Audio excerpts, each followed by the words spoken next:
شهر مشورت اوگوستی کارمندان ساحه معارف شهری پنجکند برگزار گردید. در مقامات اجرایی محلی حکومت دولتی شهری پنجکند تحت راهبری رئیس شهر با اشتراک راهبران مقامات حفظ حقوق و کارخانه و تشکیلات‌ها جلسه کاری دایر گردید.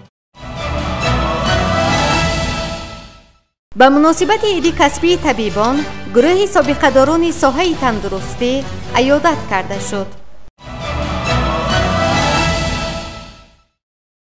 در کاخ فرهنگ شهری پنجکند مشورت اوگوستی کارمندان ساحه معارف شهر با اشتراک رئیس شهری پنجکند خالقزاده عبدالخالق، نماینده ریاست معارف ولایت سوخت بختیار سرهدف، سروران مؤسسه‌های تعلیمی و آموزگاران برگزار گردید. قبل از آغاز مشورت اشتراکچیان از نمایش نمونه‌های لباس‌های مکتبی برای خوانندگان، هنر اعضایان محفل‌های مؤسسه‌های تحصیلات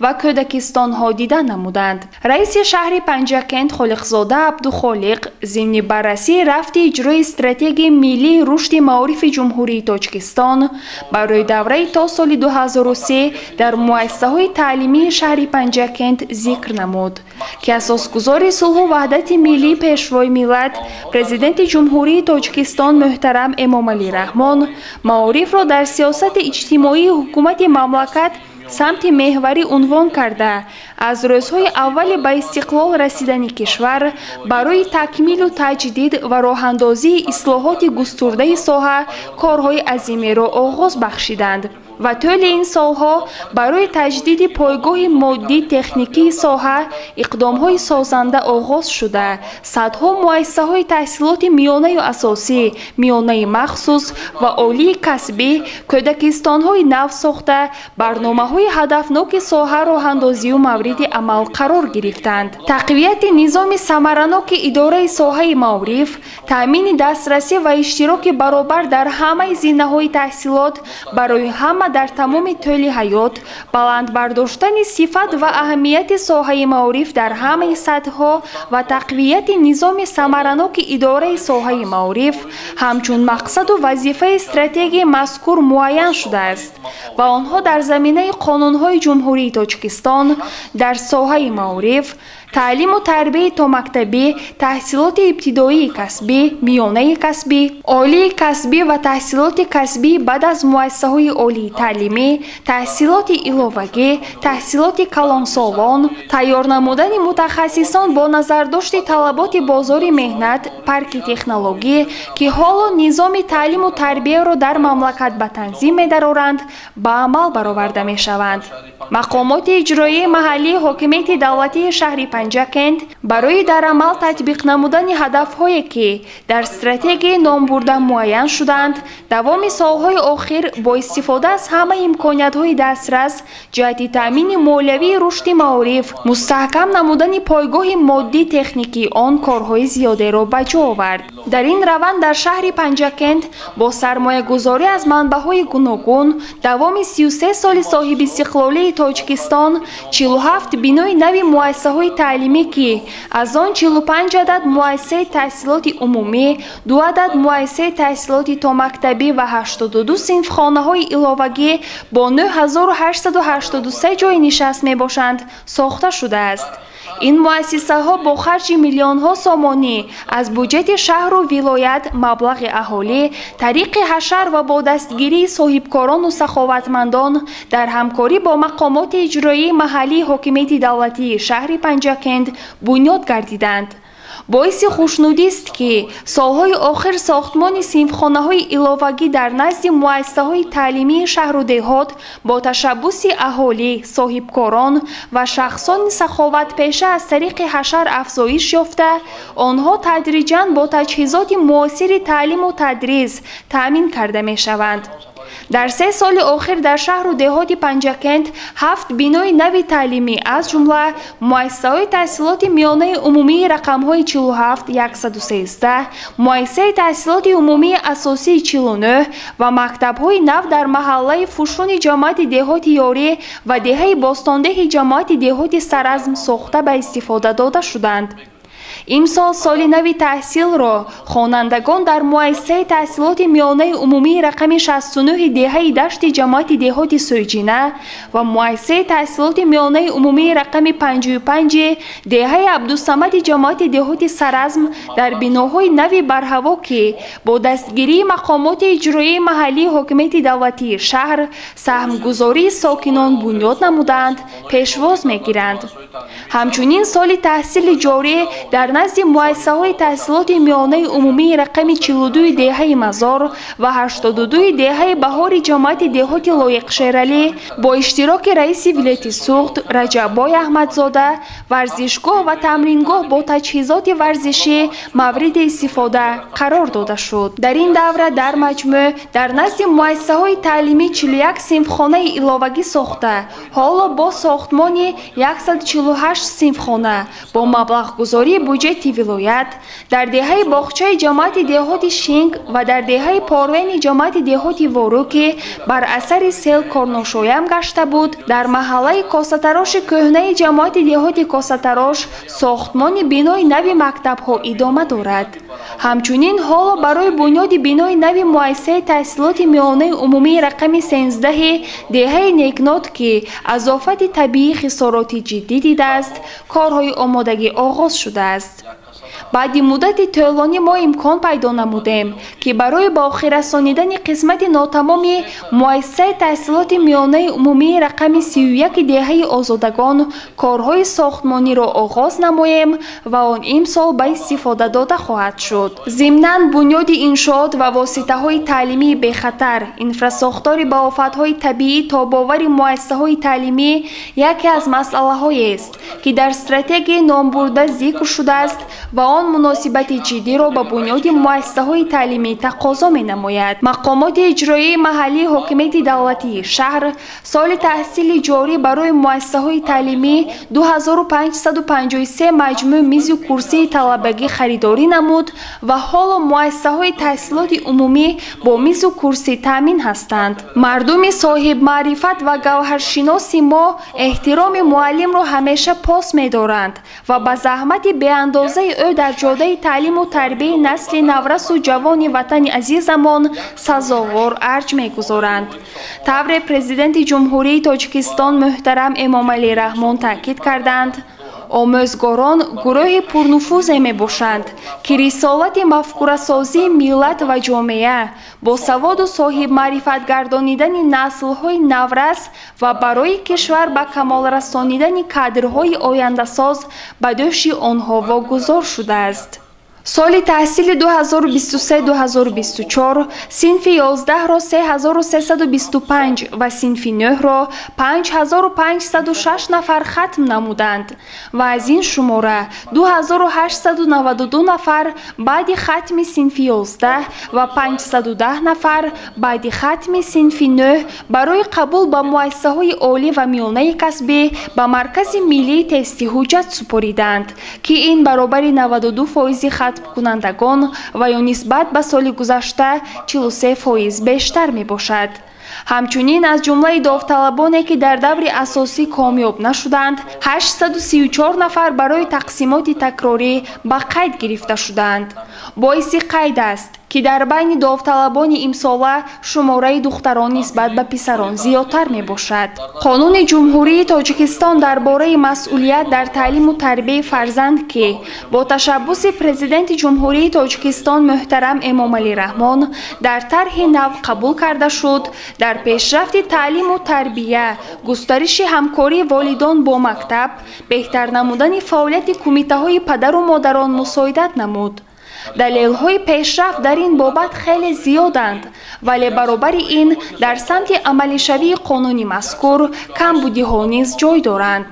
бетарафии волидон, ҳамкории сусти онҳо бо мактаб сабаб мегардад ки баъзе аз фарзандони мо шабона ба бозиҳои компютерӣ, дар лаҳзаҳои фориғ аз дарс ба телефонбозӣ ва истифодаи ғайримақсадноки шабакаҳои иҷтимоӣ ва ба тамошои филмҳои ҷиҳати тарбиявиашон суст ва зӯроварӣ машғуланд. ба мактаб намераванд, калонсолонро эҳтиром намекунанд, ҳурмати падару модарро ба ҷо намеоранд.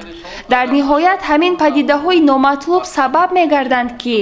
онҳо даст ба қонуншиканӣ зананд. ин масъала низ бояд пеш аз ҳама дар мадди назари сарварони мактабҳо, омӯзгорон ва волидон қарор гирад. ҳар як омӯзгор набояд фаромӯш созад ки хонандаи имрӯз мутахассиси фардост, нафарест ки бори масъулияти минбаъдаи миллату давлатро ба дӯш хоҳад гирифт. вазифаи омӯзгор тарбия намудани насли навраси шоиста ва ояндасозии миллат дар рӯҳияи баланди ватандӯстӣ, худшиносию худогоҳӣ мебошад. баъди чанд рӯз садои занги аввал аз оғози боз як соли нави таҳсил, соли таҳсили 2024-2025,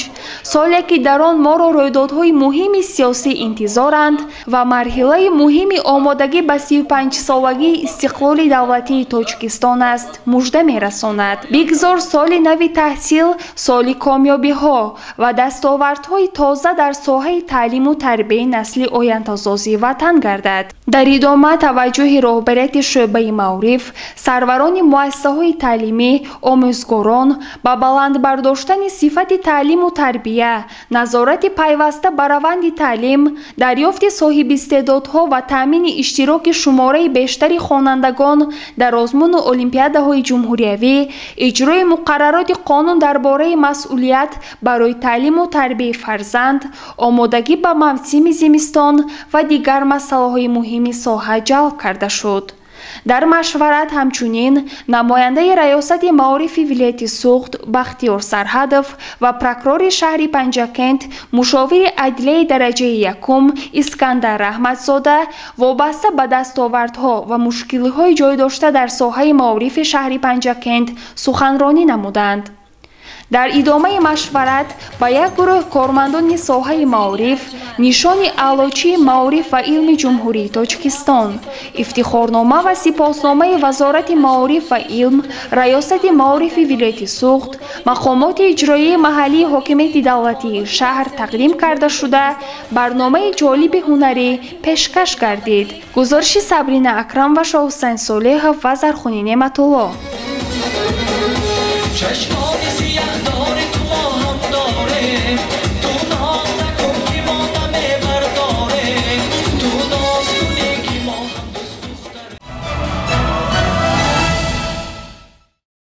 дар толори хурди мақомоти иҷроии маҳаллии ҳокимияти давлатии шаҳри Панҷакент ҷаласаи кории назди раиси шаҳри Панҷакент баргузор гардид. дар ҷаласа иҷрои дастурҳои асосгузори сулҳу ваҳдати миллӣ пешвои миллат, президенти ҷумҳурии Тоҷикистон муҳтарам Эмомалӣ Раҳмон оид ба истиқболи сазовори 33-мин солгарди истиқлоли давлатии ҷумҳурии Тоҷикистон ва супоришҳои муовини аввали раиси маҷлиси миллии Маҷлиси олии ҷумҳурии Тоҷикистон, раиси вилояти Суғд Раҷаббой Аҳмадзода мавриди баррасӣ ва вазифагузориҳо қарор гирифт. дар ҷаласа раиси шаҳри Панҷакент Абдухолиқ Холиқзода ҷиҳати иҷрои супориши дастгоҳи иҷроии президенти ҷумҳурии Тоҷикистон оид ба истиқболи сазовори ҷашни 33-мин солгарди истиқлоли давлатии кишвар, аз ҷумла омода намудани иншооте ки ба муносибати ин ҷашни бузург ва истифода дода мешаванд, дастгирии ҳамаҷонибаи ташаббуси мақомоти иҷроии маҳаллии ҳокимияти давлатии вилояти Суғд дар бораи эълон намудани 20 рӯзи ободонӣ ба муносибати ҷашни истиқлоли давлатӣ, тозаи озода намудани ҳудуди шаҳру деҳот, ҳар корхонаи муассиса, ташкили ҳашарҳои ободонӣ, чорабиниҳои маърифатию фарҳангӣ, нав кардани шиору овезаҳо дар ҳама маҳаллаю деҳа дар сатҳи баланд бо иштироки доираи васеи сокинон, таҷлил намудани ҷашни истиқлоли давлатӣ, ниҳоду сохторҳои марбута, роҳбарони ташкилоту муассисаҳо, раисони ҷамоатҳои деҳот ва маҳаллаҳои шаҳрро муваззаф намуд. ضمن شنیدن گزارش سردار ریاست مالیه و سردار ناظرات اندازی شهر جهت استفاده همه ذخیره امکانیت‌ها برای اجرای نقشه واردات به انداز وظیفه گذاشته شد.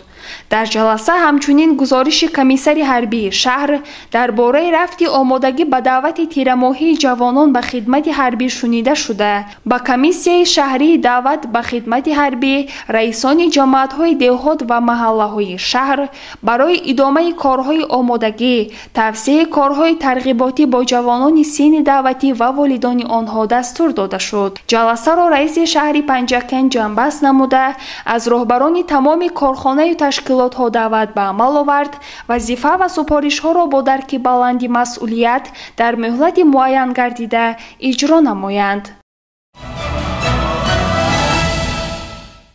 саломатӣ барои инсон давлати бузург ва зару зевар қимматтар аст ва ана ҳамин сиҳатиро маҳз табибон ва кулли кормандони муассисаҳои соҳаи тандурустӣ ҳифз мекунанд. бахшида ба рӯзи бузургдошти абуалӣ ибни сино сартабиби беморхонаи марказии шаҳри панҷакент умедҷон раҳимов бо ҳайати ҳамроҳонаш кормандони тиб ва як гурӯҳи собиққадорони соҳаи тандурустӣ раъно абдуллоева азизмуродов сафарбой холмаҳмад ва гулчера мавлон ва маҳбуба школа абулқосим раҳимова мӯминаро мавриди аёдат қарор дод. умедҷон раҳимов сартабиби беморхонаи марказии шаҳри панҷакент ба манзили собиқадори соҳаи тандурустӣ собиқ сартабиби беморхонаи марказии шаҳри панҷакент раъно абдуллоева ташриф оварда бо ин санаи муҳими таърихӣ рӯзи табибон шодбош намуда бо тӯҳфа қадрдонӣ намуд. من شما رو معلمه عزیز به مناسبت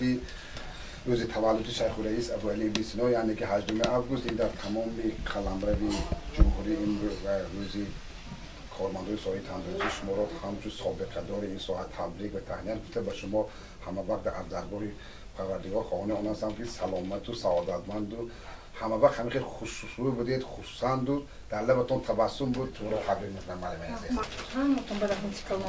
табибӣ беҳтарин касб буда хоси инсони комил аст зеро ҳар лаҳза дар мадати дармондагон будан шарафест бузург. раъно абдуллоева зимни суханронии худ қайд намуд ки хушбахтона имрӯз сафи мутахассисони ҷавон дар соҳаи тандурустӣ зиёд гардида содиқона хизмати мардум ва талош расидан ба комёбиҳо доранд ва миннатдории худро баён намуда ҳамаи ҳамкасбон ва кулли табибони шаҳру деҳоти панҷакендро бо иди касбии табибон самимона шодбош намуд. ман ҳамчун собиқадори меҳнат пеш аз ҳама миннатдории худро ба асосгузори сулҳу ваҳдати миллӣ пешвои миллат муҳтарам имомӣ раҳмон ва муҳтарам раиси вилоят раҷабой аҳмадзода ва раиси шаҳри панҷкент абдухолиқ холиқзода ва ба сарвари имрӯзаи тамоми муассисаҳои тиббии шаҳри панҷкент муҳтарам сартабиби беморхонаи шаҳри панҷкент раҳимов миннатдории худро баён менамоям ва ман имрӯз бисёр хурсанд ҳастам ки дар тамоми минтақаи тоҷикистони азизи ман имрӯз табибон ид доранд ва ҳамаи табибонро бо ин иди касбияшон табрик мегӯям ба онҳо пеш аз ҳама саломатӣ тамоми хушиҳои ҳаётро орзумандам. бигзор пеш аз ҳама табибон бояд солим бошанд ки барои халқу ватани худ хизмати содиқонаи худро расонанд. собиқадори соҳаи тандурустӣ раҳимова мӯмина даст ба дуо бардошта аз худованд ба табибон саломативу сарбаландӣ таманнун намуд. боварӣ дорам ки кормандони соҳаи тандурустӣ барои баланд бардоштани дараҷаи хизматрасонии тиббӣ ва ба ҳаёт татбиқ кардани тарзу усулҳои нав ба нави муолиҷа мустаҳкам гардонидани саломатии халқ пешгирӣ намудани бемориҳо кӯшиши бештар ба харҷ медиҳанд. кормандони соҳаи тибро бо иди касбияшон таҳният гуфта дар кори бо ифтихору пурмасъулияташон баҳри ҳифзи сиҳатии ҷомеа комёбиҳо орзу мекунам. гузориши дилшода ҳалимова ва шоҳҳусайн солиҳов. با توجه ساکنان، راهبران تشکیلات مؤسسه‌ها، رئیسان جماعت‌های دهات، محله‌های شهر، صاحبکاران، کشاورزان و کلی همدیاران می‌رسانیم که سنه 24 آگوست سال روان بخشیده به 33 سالگی استقلالیت دولتی تاجیکستان 20 روز آبادانی و روز دانش در سراسر شهر و دهات شنبگی عمومی شهری برگزار می‌گردد. همه شما را برای تازه و آزاده نمودن محل زیست، صحن و اطراف کارخانه مؤسسه، راه و جایبار و دیگر کارهای آبادانی و سازندگی دعوت می‌نماییم.